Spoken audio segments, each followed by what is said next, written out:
अब केकेआर की तरफ से दिमाग लगाया जाएगा। ये खिलाड़ी हर्षित राणा के रिप्लेसमेंट के तौर पर आएगा। नमस्कार, मैं हूं अभिषेक त्यागी। जी हां, केकेआर को झटका लगा है। हर्षित राणा रूल्ड आउट कर चुके हैं। जाहिर तौर पर केकेआर के एक अहम खिलाड़ी थे। अहम खिलाड़ी इसलिए थे क्योंकि हर किसी को पता है पिछले 2-3 सालों से केकेआर में हर्षित राणा का क्या किरदार रहा है। हर्षित राणा केकेआर से निकलकर टीम इंडिया तक पहुंचे, गौतम गंभीर के पसंदीदा थे, उधर से केकेआर के पसंदीदा खिलाड़ी में से एक थे। तो जाहिर तौर पर केकेआर को हर्षित राणा के रूल्ड आउट होने के बाद एक बहुत बड़ा झटका लगा है, इसमें कोई शक नहीं है। लेकिन अब एक सवाल है, जो हो गया सो हो गया। अब भाई साहब आगे की सोचनी है, प्लानिंग आगे की करनी है। हर्षित राणा का रिप्लेसमेंट भी खोजना है और एक ऐसा खिलाड़ी खोजना है जो केकेआर के लिए बढ़िया परफॉर्मेंस कर सके, क्योंकि केकेआर को तो जरूरत है हर्षित राणा के रिप्लेसमेंट की, किसी भी कीमत पर जरूरत है। केकेआर की टीम तो हर्षित राणा के बाहर जाते ही एकदम से टूटकर बिखर गई। तो केकेआर को अगर इन मोतियों को, बिखरे मोतियों को जोड़ना है तो एक अच्छे खिलाड़ी को अपने खेमे में शामिल करना पड़ेगा रिप्लेसमेंट के तौर पर।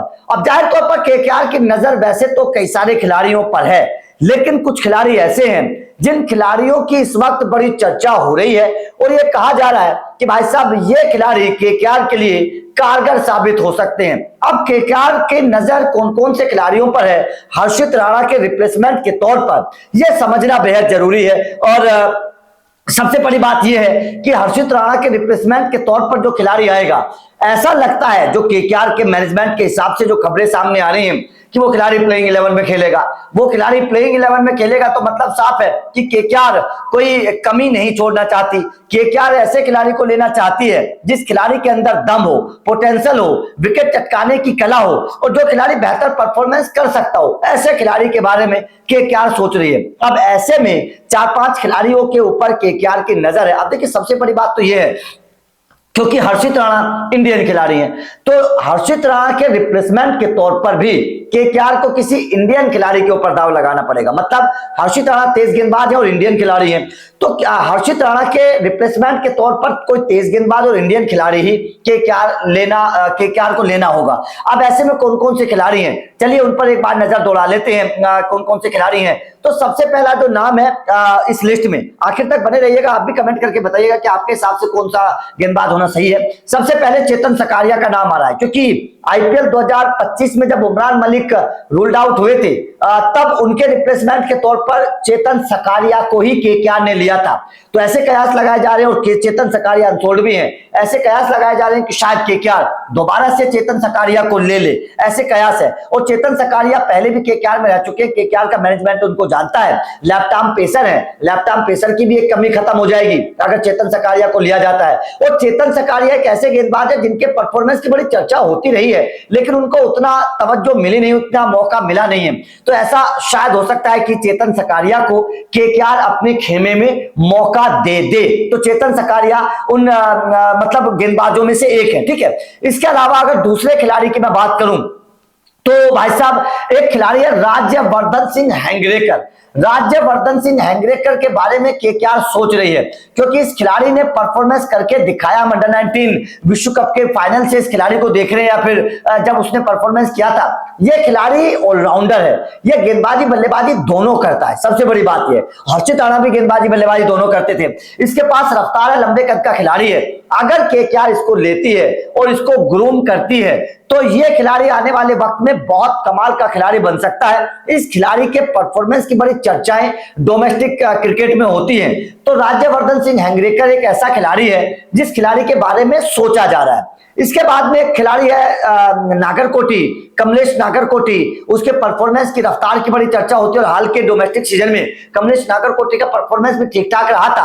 और कमलेश नागरकोटी जो है वो बड़े अच्छे खिलाड़ी भी हैं, गेंदबाज बड़ी कमाल के हैं और इस वक्त फिटनेस भी बहुत अच्छी है। तो कमलेश नागरकोटी भी एक खिलाड़ी है जिनके ऊपर केकेआर की नजर जो है वो बनी हुई है। लेकिन एक खिलाड़ी अब है, अब मैं जो जिन दो खिलाड़ियों का नाम आपको बताने वाला हूं, इन दोनों खिलाड़ियों पर हर किसी की नजर है और केकेआर का मैनेजमेंट भी इन दोनों में से ही शायद किसी एक खिलाड़ी को लेगा, जो मुझे नजर आ रहा है। अब उसमें सबसे पहला नाम है सिमरजीत सिंह। सिमरजीत सिंह चेन्नई के रहे हैं और चेन्नई में बड़ा अच्छा परफॉर्मेंस सिमरजीत सिंह का रहा है, विकेट टेकर गेंदबाज माने जाते हैं। और बड़ी बात यह है कि इस वक्त डीपीएल में मैंने खुद सिमरजीत सिंह को बड़े करीब से देखा, बड़ी अच्छी गेंदबाजी करते हैं, विकेट टेकर हैं और डीपीएल में विकेट चटकाने वाले सबसे ज्यादा विकेट चटकाने वाले गेंदबाजों में से एक थी, सबसे महंगे खिलाड़ियों में से भी एक थे डीपीएल में। तो सिमरजीत सिंह वो खिलाड़ी हैं जिसको मतलब केकेआर ले सकती है।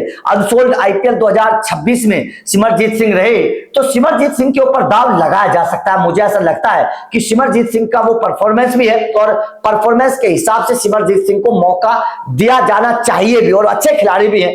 जो आदमी धोनी के साथ रह लिया उसके बारे में तो आपको अंदाजा हो ही गया होगा कि वो किस तरीके का गेंदबाज होता है, और बड़े अच्छे विकेट चटकाए थे सिमरजीत सिंह ने चेन्नई में रहते हो। ठीक है, तो सिमरजीत सिंह नंबर एक। नंबर दूसरा जो गेंदबाज है, इस गेंदबाज की बड़ी चर्चा इसलिए होती है क्योंकि जब मैं आपको इस गेंदबाज का फिगर बताऊंगा, जो बेस्ट बॉलिंग का फिगर है, तो इस गेंदबाज ने तूफान मचा दिया था उस मुकाबले में। और ये मुंबई इंडियंस का चेला रहा है, मुंबई इंडियंस में शानदार परफॉर्मेंस करके दिखाया और बड़े चहेते खिलाड़ियों में से एक था रोहित शर्मा के, लेकिन उसके बावजूद इसको रिलीज कर दिया गया। इस खिलाड़ी पर ज्यादा भरोसा जताया नहीं गया। फिर ये खिलाड़ी राजस्थान में गया, राजस्थान में भी इस खिलाड़ी पर ज्यादा भरोसा नहीं जताया गया, इसे मौका नहीं दिया गया। अब राजस्थान ने भी इसको रिलीज कर दिया था और आईपीएल 2026 में इस खिलाड़ी को किसी ने नहीं खरीदा। इस खिलाड़ी का नाम बड़ा चर्चा का विषय है, बहुत कमाल का परफॉर्मेंस इस खिलाड़ी का रहा है। इस खिलाड़ी का नाम है आकाश मधवाल। आकाश मधवाल, आपको याद होगा ये मुंबई इंडियंस की टीम का हिस्सा थे जब रोहित शर्मा कप्तान थे 2023।